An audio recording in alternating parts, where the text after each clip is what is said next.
अस्सलामुअलैकुम नाजरीन, मैं हूँ बिलाल ज़फ़र। आप देख रहे हैं हमारा कनाडा। कैसे हैं आप लोग? उम्मीद करता हूँ आप सब लोग खैर खैरियत से होंगे इंशाल्लाह। अल्लाह के फ़ज़ल से हम भी बिल्कुल ठीक हैं। तो आज की वीडियो में आपको मैं कैनेडियन वर्क कल्चर के बारे में 4 सबसे अहम चीज़ें जो होती हैं जिनका आपको ख़्याल रखना है और आपको अपने अंदर वो ख़ुसूसियात पैदा करने की कोशिश करनी है यहाँ पर सक्सेसफुल होने के लिए, उसके बारे में बात करूँगा। Oh, it doesn't show a sign of stopping. Hannah brought me some corn for popping. Do. That was really turned down too low.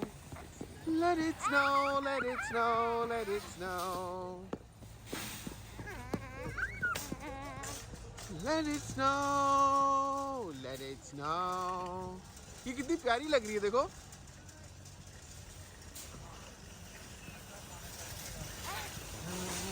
आपको थोड़ा-सा ये भी दिखाना चाहता हूँ कि बर्फ़बारी कितनी ज़्यादा हो रही है यहाँ। नीचे कमेंट्स में मैं देख रहा था पिछली वीडियो के लोगों ने कहा हुआ था कि टोरंटो में अभी तक बर्फ़ नहीं पड़ी, तो भई मैं टोरंटो में थोड़ी रहता हूँ। हमें तो टोरंटो पहुँचते-पहुँचते कितने घंटे लग जाते हैं। तो यहाँ आप देख सकते हैं कि कैसी ज़बरदस्त बर्फ़बारी हो रही है and it has been so for like a Let it good week snow, let now. it snow, जब let से it पहली दिसंबर शुरू हुई थी तभी से बर्फ़बारी का सिलसिला जारी है ऑफ एंड ऑन, और अब बर्फ़ पड़ चुकी है और हर तरफ पड़ी हुई है। बल्कि अब तो मैंने सोल्ट भी ख़रीद लिया है, फ़र्स्ट टाइम अपने रैंप पर डालूँगा ताकि बर्फ़ साथ के साथ पिघलती जाए और चलना फिरना सेफ़ हो, वरना आप स्लिप हो सकते हैं ब्लैक आइस पर, पाँव फिसलता है। अच्छा, तो यहाँ हम आए हुए थे कॉस्टको, कुछ ज़रूरी चीज़ें लेनी थी क्योंकि जितना भी मौसम ख़राब हो, ग्रोसरी तो लेनी ही पड़ती है। वैसे हमने ये किया था जब हम फर्स्ट ईयर यहाँ पर आए थे एज़ न्यू इमिग्रेंट्स इन 2023, तो मैंने इंस्टाकार्ट की मेंबरशिप ली हुई थी, तो वहीं से मैं मंगवा लिया करता था। मेंबरशिप के शायद 90 टू $100 देने पड़े थे साल के मुझे। तो मुझे रिड्यूस्ड डिलीवरी फ़ीस पर और मुनासिब रेट्स पर चीज़ें मिल जाती थीं, घर पर डिलीवर हो जाती थी। लेकिन अब जब से गाड़ी ली है तो ख़ुद ही हम बाहर जाने के मौके तलाश करते रहते हैं कि बच्चों की और हिना की आउटिंग हो जाए। तो इस वजह से हम प्रेफर करते हैं कि अगर डबल रोटी भी लानी हो तो हम खुद ही लेकर आएँ। डबल रोटी तो अक्सर एक बहाना ही हो जाता है, हम बस बाहर निकलना चाहते हैं घूमने फिरने के लिए। तो इस वजह से इंस्टाकार्ट से फिर हमने नई चीज़ें मंगवाई जब से अपनी गाड़ी ली। अच्छा, तो बात मैं ये कह रहा था कि कनाडा में सक्सेसफुल होने के लिए मैंने क्या ऑब्ज़र्व किया है कि आपके अंदर कौन-सी 4 ख़ुसूसियात होनी चाहिए। पहली तो ख़ुसूसियत ये है कि आपको अंग्रेज़ी अच्छी बोलनी और समझनी आनी चाहिए, और अगर थोड़ा-सा अंग्रेज़ी एक्सेंट भी हो आपका, तो फिर तो सोने पे सुहागा है। मतलब लोगों को पसंद आता है और लोग कंफर्टेबल फ़ील करते हैं, स्पेशली जो नेटिव इंग्लिश स्पीकर्स हैं आपके साथ बात करने में, अगर आप थोड़ा उन्हीं के लहजे में बात कर सकें। ऐसे ही है जैसे पाकिस्तान में अगर कोई अंग्रेज़ ऐसा आए जिसको उर्दू आपकी तरह ही बोलने आती हो, तो आप उसके साथ बात करने को आसान समझेंगे बनिस्बत ऐसे के जो उर्दू अंग्रेज़ी लहजे में बोल रहा हो।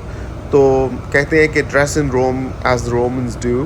तो यहाँ आते हैं तो थोड़ा एक्सेंट भी सीखें, और अंग्रेज़ी तो आपको बहुत अच्छी आनी चाहिए। ये पहली शर्त है यहाँ मैं समझता हूँ सक्सेसफुल होने की। कुछ जॉब्स ऐसी होती हैं जिसमें अंग्रेज़ी का इतना ख़ास लेना देना नहीं होता, या कम भी आती हो तो भी चल जाएगी। जैसे अगर आप बस ड्राइवर बनते हैं यहाँ, या ऊबर ड्राइवर बनते हैं, या किसी रिटेल स्टोर पर काम करते हैं, तो बहुत से देसी लोग ही या स्टूडेंट्स वगैरह ही काम कर रहे होते हैं, और इतना ज़्यादा उसमें गुफ्त शनीद नहीं होती कस्टमर्स के साथ कि अंग्रेज़ी अच्छी आती हो। लेकिन अगर आप, जैसे मेरा काम है ना, एक प्रोजेक्ट पर काम करना, प्रोजेक्ट मैनेजमेंट करना, प्रोजेक्ट एस्टिमेशन कोऑर्डिनेशन, तो आपको डे टू डे बेसिस पर बहुत से लोगों के साथ बात करनी होती है। तो अगर आपको अच्छे एक्सेंट में बात करनी आती होगी तो आपके लिए बहुत आसान हो जाएगा। फिर पे रेट भी ज़्यादा होता है। तो पहली स्किल ये थी कि आपको अंग्रेज़ी अच्छी आनी चाहिए। दूसरी स्किल ये है कि आपको मल्टीटास्किंग आनी चाहिए। मतलब यहाँ ना, अगर फ़र्ज़ करें कि 8 आवर्स की वर्क शिफ्ट है, तो it will be made sure कि आप 8 घंटे काम करें। ऐसा नहीं होगा कि ठीक है आप वहाँ पहुँच गए, अब बस वक्त गुजरता रहेगा, काम आपने किया ना किया आपको पैसे मिल जाएंगे। नो, आपको इतना ज़्यादा काम दिया गया होता है कि आपको पूरा वक्त काम करना पड़ता है। बल्कि मेरी जॉब तो फिर भी इस लिहाज से कहूँगा आसान है कि मुझे कुर्सी मेज़ पर बैठकर काम करना होता है इंडोर रहकर। वरना मैं देखता हूँ जैसे फ़र्ज़ करें कि शवरमा बनाने वाले जो हैं, अब वो भी तो इंसान हैं, उनको लगे रहना पड़ता है। बल्कि एक बड़ी ज़बरदस्त शवरमा की आउटलेट खुली है हमारे सिटी में, बहुत अच्छा हमें लगता है वहाँ का। और उसकी एक ख़ास वजह ये है कि ताज़ी ताज़ी रोटी बनाते हैं। वरना तो ये होता है ना कि खुबूस बना बनाया जो होता है बेकरी से या वॉलमार्ट से ख़रीद कर उसी में अंदर चिकन फिलिंग कर दी। तो यहाँ रेडीमेड कुछ नहीं होता, वो पेड़े बने होते हैं और हमारे सामने मशीन में प्रेस कर रहे होते हैं और फिर उसको तंदूर की तरह सेकते हैं और वो रोटी फूलती है, तो उसी का ज़्यादा मज़ा आता है। तो इतने उनको माशाल्लाह ऑर्डर्स आते हैं और मैं देखता हूँ कि वो जो लड़के होते हैं या लड़कियाँ इंडोर जो काम कर रहे होते हैं, वो जो पका रहे होते हैं, बेचारे सुबह से रात तक लगे पड़े होते हैं। तो मैं तो अल्लाह का लाख लाख शुक्र अदा करता हूँ कि इंसान के पास जो चीज़ें होती हैं इंसान को उसकी कदर नहीं होती, लेकिन उनको कदर होती है जिनके पास वो चीज़ें नहीं होती। तो मेरी जॉब की शायद मुझे उतनी वैल्यू ना हो जितनी उन लोगों को है जो उस तरह के काम में बिज़ी रहते हैं सारा दिन, के कांस्टेंट वर्क है। और जैसे ये मैंने थोड़ी सी आपके लिए वीडियो भी बनाई थी, तो इनका ओपन किचन है, तो जो काम हो रहा है कस्टमर्स के सामने हो रहा है। सो ये हो ही नहीं सकता कि वो थोड़े से भी लूज़ हो जाएं या कोई लम्हा या थोड़ा सा ब्रेक ले लें, क्योंकि every single moment is being observed. तो कितना मुश्किल हो जाता है सुबह से रात तक इस तरीके से काम करना। तो अल्लाह का जितना शुक्र अदा किया जाए, अल्लाह ताला इनके लिए भी आसानी फरमाए और इनको और हिम्मत दे और इनके बिज़नेस को तरक्की दे। हम तो शुक्र अदा करते हैं कि भाई हमारा इनसे रिलेटिवली चले दिमाग यूज़ करने का काम है, लेकिन अंदर बैठकर काम करना बहुत आसान होता है। But having said that, multitasking हर किस्म की जॉब में है। यहाँ पर जो भी आपको काम होगा ना, आपको 10 चीज़ें एक साथ मैनेज करनी पड़ रही होंगी and you can not let lose your self on any point. मतलब कि आपको हर चीज़ को बराबर तवज्जो देनी है और यकीनी बनाना है कि यू वर्क प्रोफेशनली और हर चीज़ को आप सलीके से और एहसन तरीके से करें। तो मल्टीटास्किंग बहुत इंपॉर्टेंट है। यू नीड टू नो कि आपको 10 काम मिले हुए हैं, डेडलाइंस क्या हैं और उसमें कौन सी चीज़ पहले करनी है, कौन सी बाद में करनी है, इन अ वे कि सारे काम वक्त पर हो जाएं। ये आपको खुद से, आपके अंदर एक इनबिल्ट कंप्यूटर सिस्टम होता है, वो आपके अंदर होना चाहिए ताकि आप एफिशिएंटली और सारे काम कर सकें। तो multitasking would be the second thing. तीसरी चीज़ जो मैंने ऑब्ज़र्व की है वो ये है कि यहाँ पर ना बहुत ज़्यादा सोच समझ कर बोलना होता है। Email is considered as the standard form of negotiation यहाँ पर, और ईमेल की बहुत इंपॉर्टेंस होती है। मतलब टेक्स्ट मैसेजेस से भी ज़्यादा, या व्हाट्सएप की तो खैर इतनी अहमियत नहीं होती, लेकिन अगर आपने किसी को ईमेल कर दिया तो वो ऐसी चीज़ होती है जो आप बाद में, जिसके लिए अकाउंटेबिलिटी भी हो सकती है या आप लाइबल ठहरा सकते हैं। तो ईमेल जब भी आप लिखते हैं तो आपको बहुत सोच समझ कर वर्ड्स यूज़ करने होते हैं, बिकॉज़ वंस अगर किसी के ऊपर ऐसा इंप्रेशन सेट हो गया कि आपको काम की पूरी समझ नहीं है या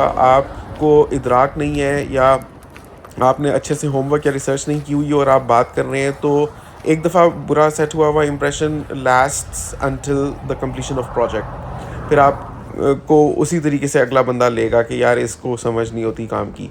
तो आपको बहुत सोच समझ कर और पूरा रिसर्च करके, जिसको कहते हैं ना कि पहले तोलो फिर बोलो, तो यहाँ पर ये चीज़ बहुत ज़रूरी है कि आपको पूरे काम की अच्छे तरीके से समझ हो और बात आप क्या कर रहे हैं वो आपको पता होना चाहिए। You need to know what you are doing और what you are talking about, and you need to be certain कि आप सही बात कर रहे हैं और मुद्दे की बात कर रहे हैं। तो ये चीज़ किसी भी किस्म की जॉब में यहाँ पर बहुत ज़्यादा इम्पोर्टेंट है। एक और जो चौथी चीज़ मैं समझूंगा कि बहुत इम्पोर्टेंट है, after having work in Canada for like almost 2 years now, is के you need to be a very quick learner. इससे फ़र्क नहीं पड़ता कि आपको पहले से काम आता है या नहीं, आपको लोग रख लेंगे as long as you are able to satisfy them in the interviews based on your vocal skills and your ability to express your self, कि आप कितने अच्छे तरीके से चीज़ों को समझते हैं, you pay attention to details और आपको चीज़ों की समझ है। They basically see you as a manager and a productive person. As long as अगर उनको वो दिखता है कि यार ये बंदा काम का है, तो फिर अगर वो जो स्पेसिफ़िक काम है आपको नहीं भी आता, तब भी आपको रख लिया जाएगा। ये मैं ऐसे कह सकता हूँ कि जो पहली जॉब थी as a technical sales specialist जो मैंने काम किया था कनाडा आकर, मुझे कख नहीं आता था उस काम का, ना मैंने कभी ज़िंदगी में पहले उस किस्म का काम किया था, लेकिन मुझे रख लिया गया था। और मैं इन हाइंडसाइट यही कहूँगा कि अच्छे इंटरव्यू की वजह से ऐसा हुआ था कि they saw that spark in me and they hired me. और उसके बाद तो फिर एक ट्रेनिंग सेशन था 1 हफ़्ते का, और बस आपको फिर काम दे दिया जाता है। फिर जब सर पे पड़ती है चीज़ें तो इंसान खुद ही हाथ पाँव मारता है और चीज़ें उग जाती हैं। तो you need to be very quick learner. इससे फ़र्क नहीं पड़ता कि आपको शुरू से काम आता हो या ना आता हो, लेकिन once you are at that stage and that responsibility has been assigned to you, तो आपको बहुत जल्दी से सीखना आना चाहिए और फ़ौरन से आप समझकर काम करने के काबिल होने चाहिए। So quick learning would be the fourth most important thing. मैं समझता हूँ कि जो किसी भी किस्म के काम के लिए कनाडा में बहुत ज़रूरी है, और ये स्पेशली जब हम न्यू इमिग्रेंट्स की तरह से आते हैं, अपनी ज़िंदगी को स्टार्ट से फ्रॉम स्क्रैच शुरू करते हैं यहाँ, तो बहुत सी चीज़ें हम सीख रहे होते हैं। तो क्विक लर्निंग तो वैसे ही आपको आनी चाहिए। In fact you need to know how to unlearn things from your own culture, जो आप अपने साथ लेकर आते हैं, चीज़ें जो आपके होम कंट्री में रेलिवेंट थी, लेकिन आप उसी तरीके से चीज़ों को एक्सरसाइज करने की कोशिश करेंगे इस न्यू लैंड में, कनाडा में, तो बात नहीं बनेगी। तो there are quite a lot of things जो आपको अनलर्न करनी है। फॉर एग्ज़ाम्पल जैसे हम कहते हैं कि भाई पाकिस्तान में ये एक कल्चर है कि सिर्फ एक बंदा काम करेगा और बीवी काम नहीं करेगी।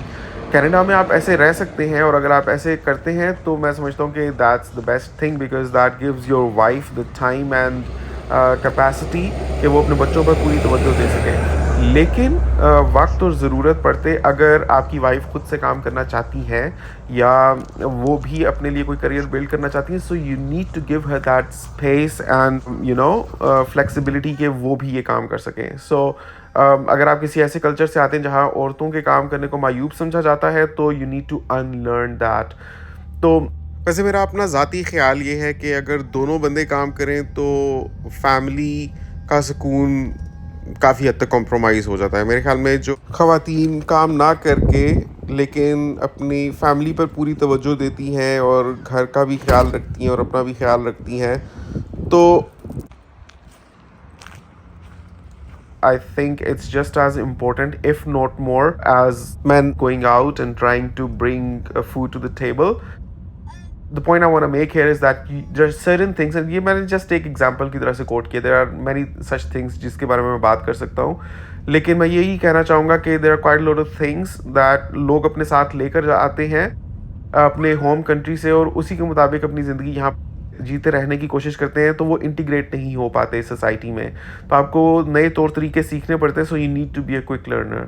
सो to wrap this video up, जो 4 चीज़ें मैं समझता हूँ बहुत इंपॉर्टेंट है कनाडा में अच्छे तरीके से काम करने के लिए, वो है एक आपको अंग्रेज़ी आनी चाहिए, दूसरा you need to be a quick learner, तीसरा आप में मल्टी टास्किंग स्किल होनी चाहिए, और चौथा आप में पहले तोलो फिर बोलने वाली स्किल होनी चाहिए। तो आप क्या समझते हैं कि कोई और भी चीज़ है जो बहुत ज़्यादा इम्पोर्टेंट है having observed Canadian work culture या हैविंग वर्कड इन कनाडा? तो क्या कहना चाहेंगे नीचे कमेंट्स में अपनी राय का इजहार ज़रूर कीजिएगा। आपसे मुलाकात होगी इंशाल्लाह अगली वीडियो में। अपना बहुत ख्याल रखिएगा और मुझे दुआओं में याद रखिएगा। अगली दफ़ा तक के लिए अल्लाह हाफ़िज़।